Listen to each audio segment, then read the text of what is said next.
Et merci de votre présence pour cette conférence qui va aborder la question de la rénovation énergétique des bâtiments avec une question peut-être un peu particulière qui est quelle est la place de la Poste dans ce sujet et cette problématique de la rénovation énergétique, sachant qu'aujourd'hui, on ne va pas vous parler de ce que la Poste, première foncière privée de France, fait sur son propre patrimoine.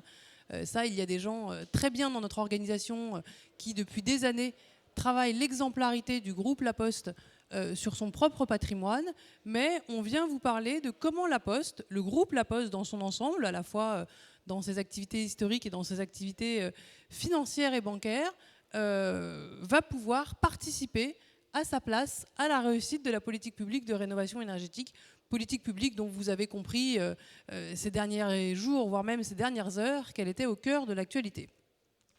On est aujourd'hui avec Laurent Bortoli qui est à la Banque Postale et moi je m'appelle Annelise Deleron et je travaille à la branche service courrier colis du groupe La Poste. C'est pour vous la branche historique qui emploie les facteurs. Le groupe La Poste et la rénovation énergétique, au-delà de son engagement exemplaire sur son parc, en fait, c'est une longue histoire.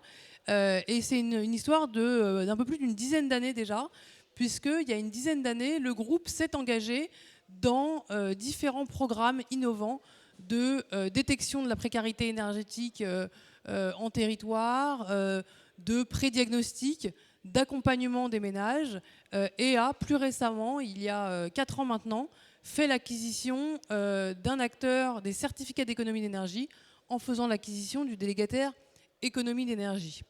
Et donc, ces savoir-faire, cette expérience, ces actifs, les éléments très inhérents à l'ADN du groupe La Poste, à savoir la présence territoriale, une présence 6 jours sur 7, la confiance que peuvent avoir nos concitoyens dans le personnage du facteur, dont je rappelle qu'il est le deuxième personnage préféré des Français après le boulanger, je crois.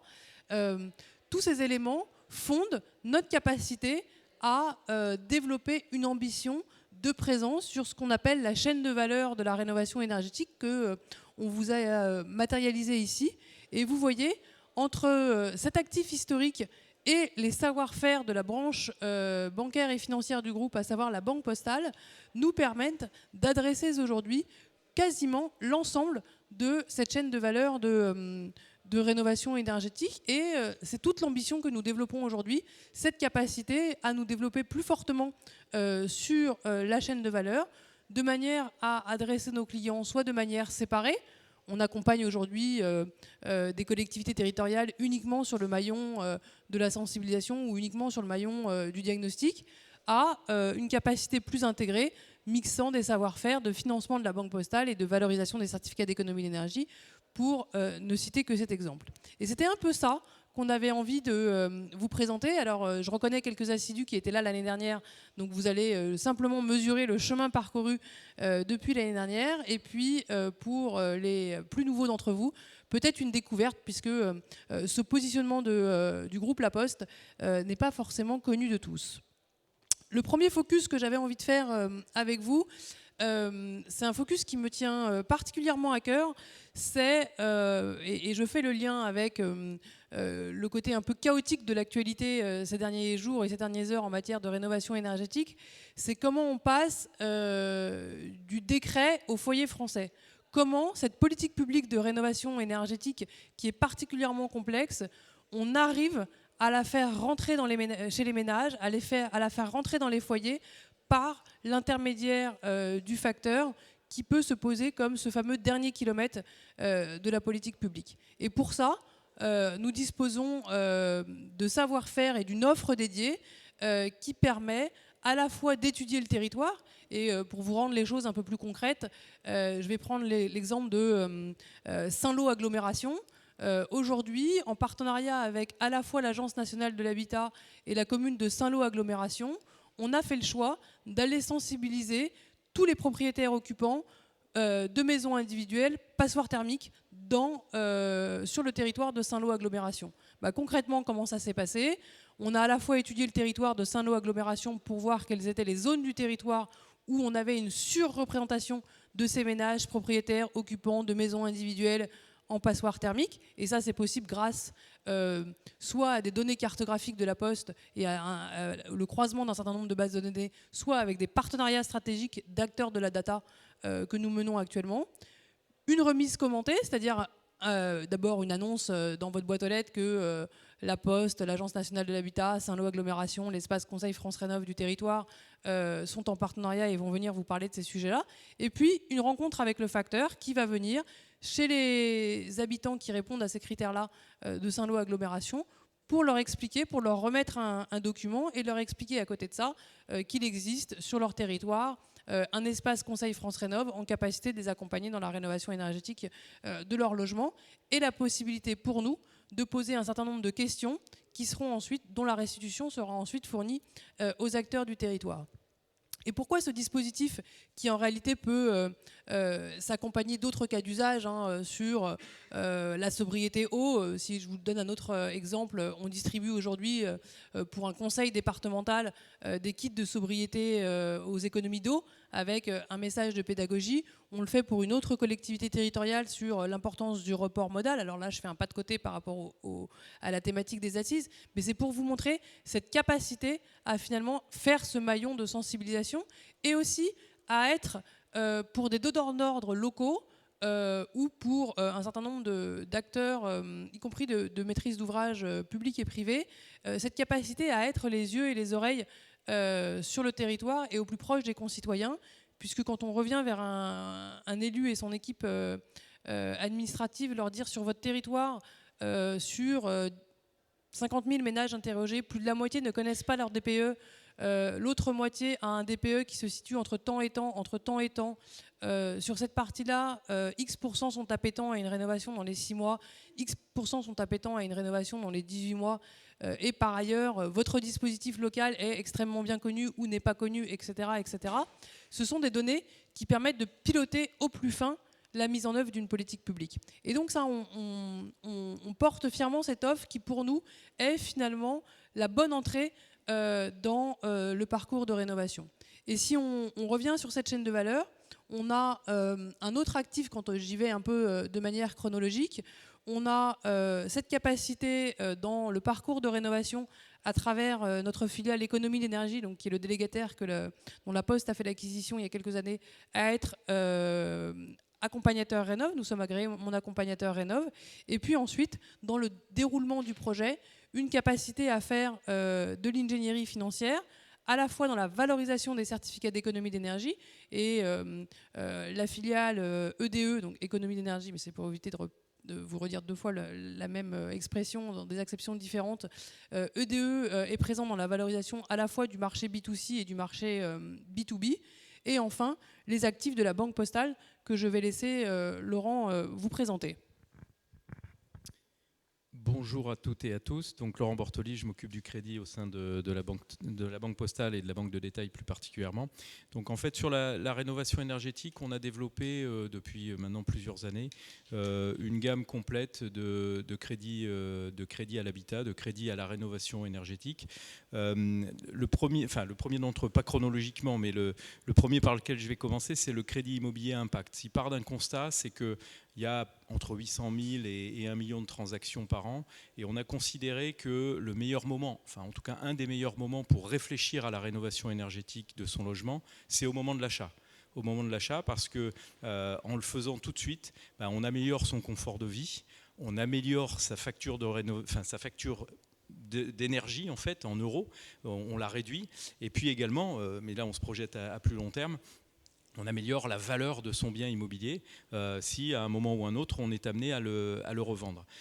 Donc en fait ce crédit immobilier impact, je ferai un focus juste après, c'est un parcours, en fait on a conçu un parcours pour aider les accédants à la propriété à intégrer de la rénovation énergétique au moment où ils achètent.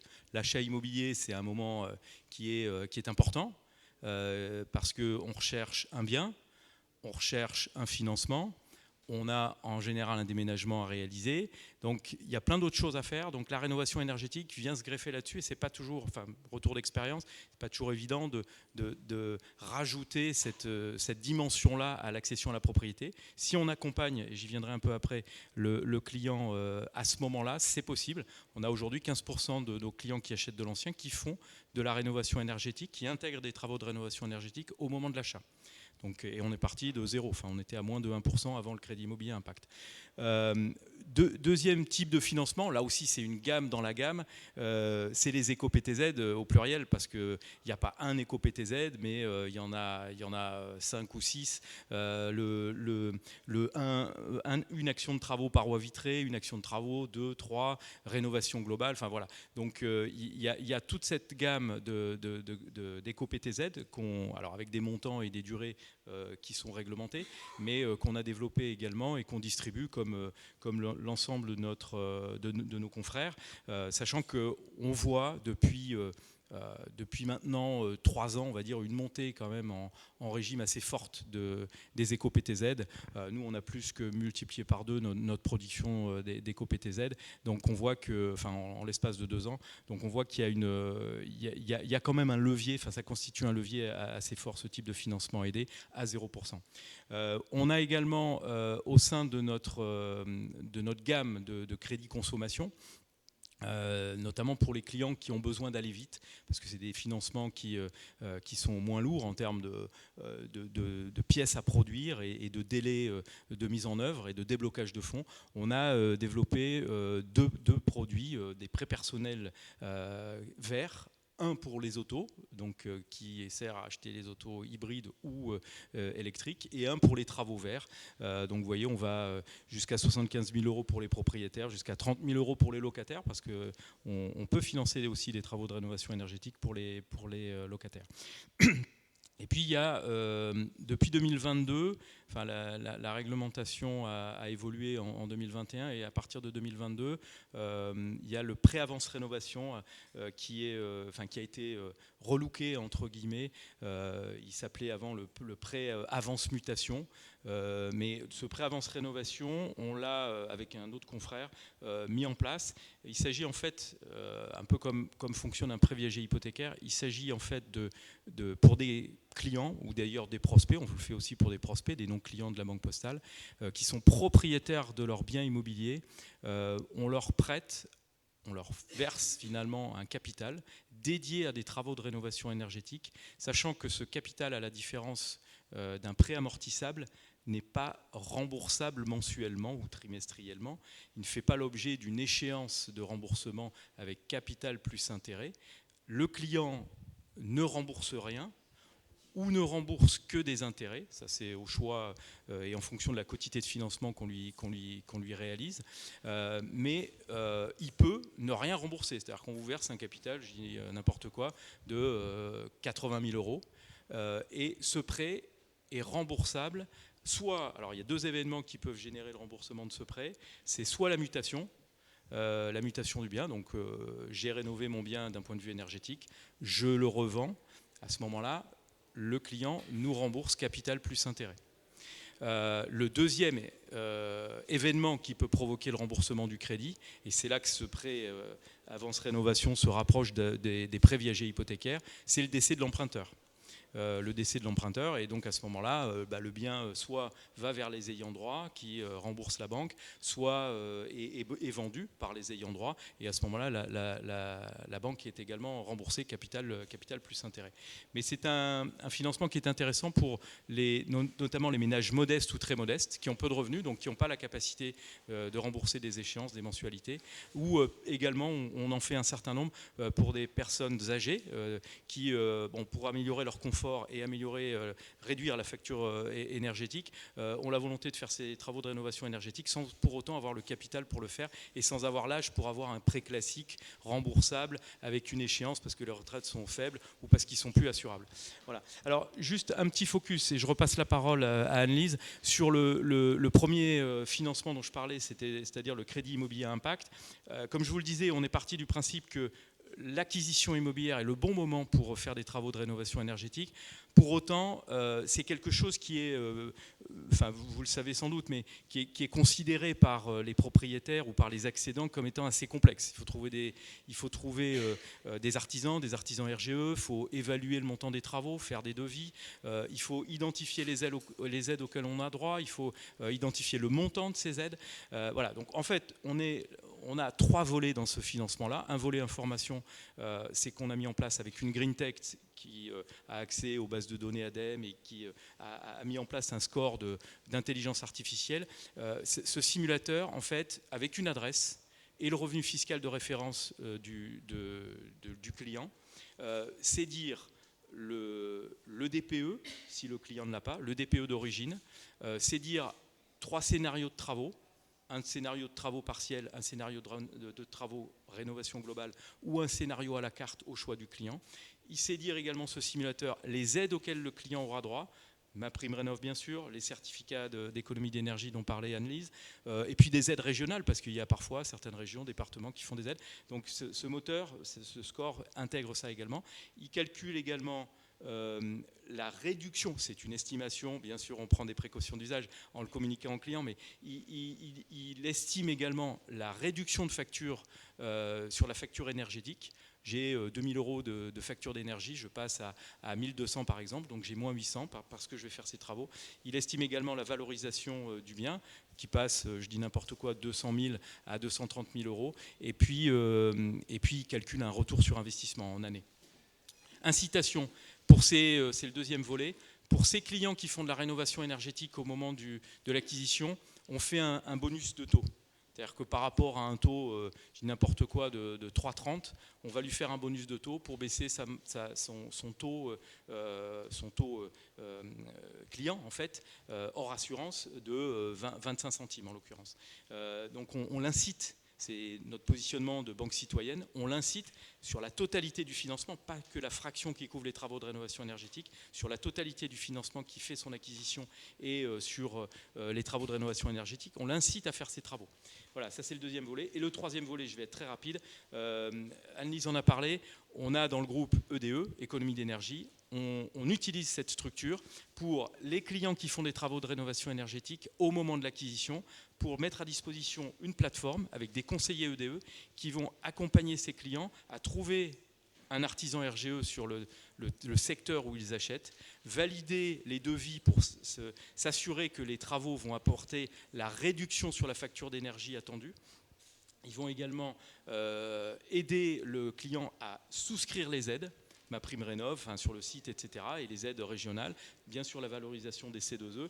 Et puis enfin, ils vont également accompagner le client dans la durée de la réalisation des travaux. Voilà ce que je pouvais vous dire sur nos financements.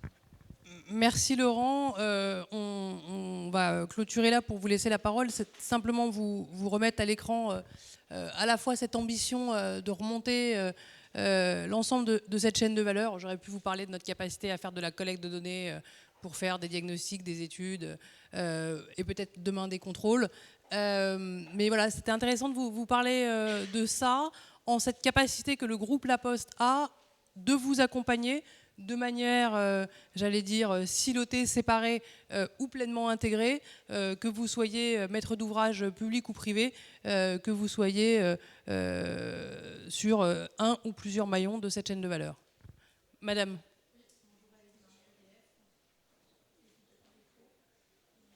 Merci beaucoup pour cette présentation. J'ai une question sur les installateurs sur lesquels vous vous appuyez. C'est un réseau d'installateurs externes. Qu'est-ce qui réalise en fait les travaux dans votre...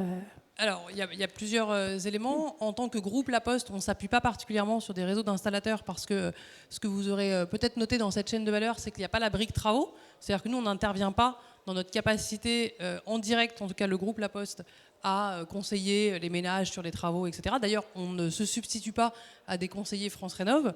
En revanche, économie d'énergie, notre filiale délégataire C2E, pour valoriser certains certificats d'économie d'énergie, elle s'appuie sur un réseau d'installateurs sur lequel elle a un cahier des charges très particulier et très précis de qualité, etc., d'antécédents sur ce sujet-là, très spécifique de la brique C2E. Et de la même manière, vous avez quelques partenariats par les conseillers bancaires, mais qui s'appuient sur des cahiers des charges très particuliers. Ok, merci. Bonjour Laurent Lézy. Vous n'avez pas parlé du prêt à taux zéro. Il y a une raison particulière? Non, effectivement, vous avez raison. Il y a aussi le prêt à taux zéro avec, lorsqu'il a des quotités de travaux assez importantes. J'ai vraiment, en même temps, le prêt à taux zéro n'est pas spécifiquement dédié aux travaux de rénovation énergétique. C'est pour ça que je ne l'ai pas cité.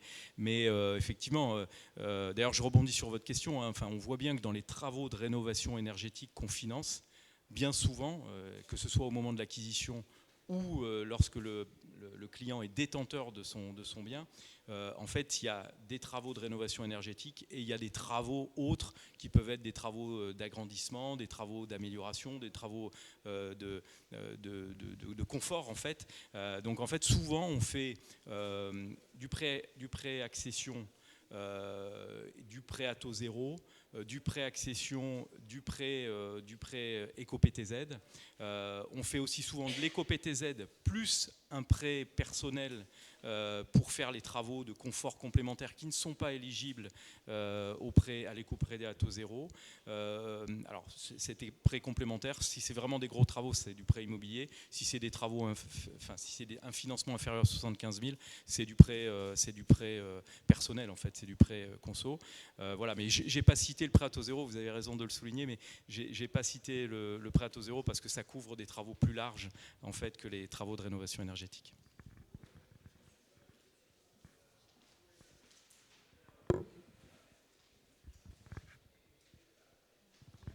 Eh bien, merci à vous tous et Laurent et moi restons à disposition. Merci.